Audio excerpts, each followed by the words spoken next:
Bismillahirrahmanirrahim. Alhamdulillahi rabbil alamin. Wassalatu wassalamu ala ashrafil anbiya'i wal mursalin wa ala alihi wa sahbihi ajma'in. Rabbi shrah li sadri wa yassir li amri wa ahlul 'uqdatam min lisani yafqahu qawli. Amma ba'd. Alhamdulillah, bertemu kembali kita di dalam kelas pendidikan Islam. Pada kali ini kita akan belajar tajuk mengenai Hajjatul Wada'.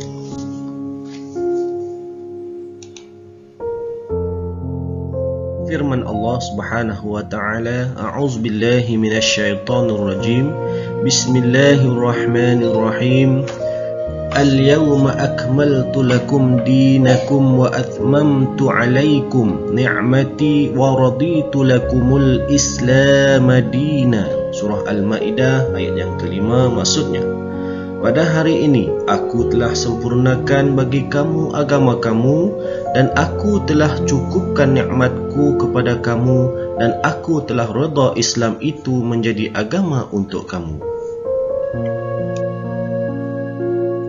Latar belakang Hajjatul Wada'. Di sini Ustaz simpulkan kepada beberapa perkara berkenaan dengan latar belakang Hajjatul Wada'. Nabi Muhammad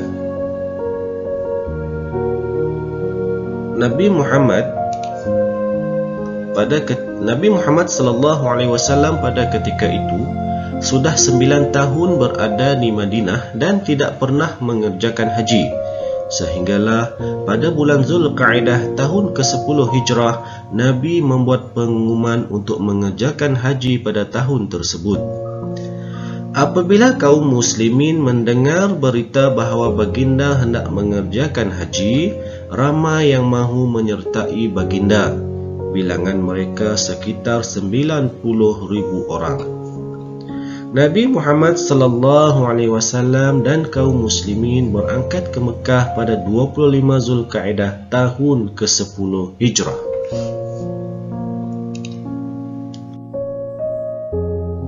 Baiklah, di sini Ustaz akan kongsikan kronologi peristiwa Hajjatul Wada'.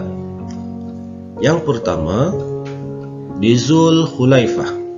Dari Madinah, baginda dan kaum muslimin menuju ke Zulhulaifah. Mereka bermalam di sini kemudian berihram. Yang kedua, Zultuwa. Nabi meneruskan perjalanan dan setibanya di sini baginda berhenti dan bermalam. Di Mekah pula, sesampainya di Baitullah, baginda melakukan tawaf dan sa'i. Kemudian di Mina pada 8 Zulhijjah, baginda bermalam di sini dan keesokan harinya baginda ke Arafah. Seterusnya di Arafah pada 9 Zulhijjah, baginda melakukan ibadah wukuf, kemudian menyampaikan khutbah terakhir di khalayak kaum muslimin. Kemudian setibanya di Muzdalifah pada 10 Zulhijjah, dari Arafah baginda menuju ke Muzdalifah dan bermalam di sini. Seterusnya di Mina pada 11 hingga 13 Zulhijjah, baginda melakukan ibadah melontar jamrah dan menyembelih unta. Kemudian setibanya di Mekah, Nabi kembali ke Mekah dan melakukan tawaf. Kemudian baginda bertolak ke Madinah setelah menyelesaikan ibadah haji. Begitulah tadi Baiklah, di sini Ustaz akan membaca ringkasan khutbah Nabi akhir Nabi Muhammad sallallahu alaihi wasallam. Nabi Muhammad mengingatkan umat Islam tentang beberapa perkara. Antaranya, yang pertama, tanggungjawab mengeratkan persaudaraan sesama Islam. Yang kedua, amalan jahiliah hendaklah dihapuskan sama sekali dalam masyarakat Islam seperti mementingkan perkauman. Yang ketiga, bersikap dan berlaku baik serta menunaikan hak kepada kaum wanita. Yang keempat, menjadikan Al-Quran dan As-Sunnah sebagai pegangan hidup. Yang kelima, wajib mentaati pemimpin selagi tidak melanggar syarak.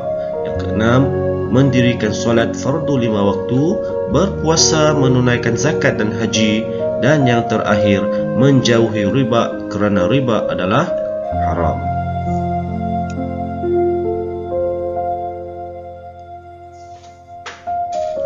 Ustaz akan kongsikan juga iktibar daripada peristiwa Hajjatul Wada. Yang pertama, kita hendaklah bersungguh-sungguh menunaikan sesuatu ibadah. Dan yang kedua, iktibar yang kedua, menjadikan Al-Quran dan As-Sunnah sebagai panduan hidup. Yang ketiga, mengasihi baginda Rasulullah sallallahu alaihi wasallam. Dan yang keempat, hidup mestilah bersatu padu.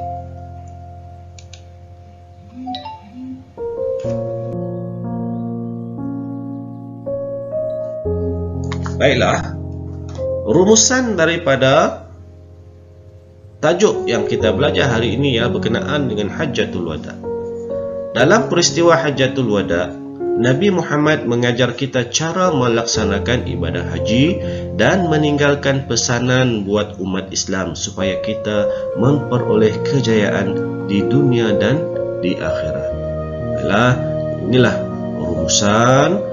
rumusan yang saya berkenaan dengan tajuk Hajjatul Wada. Baiklah, Ustaz rasa sampai di sini sahaja. Kita jumpa lagi pada kelas yang akan datang. Ustaz sudahi dengan lafaz Assalamualaikum warahmatullahi taala wabarakatuh.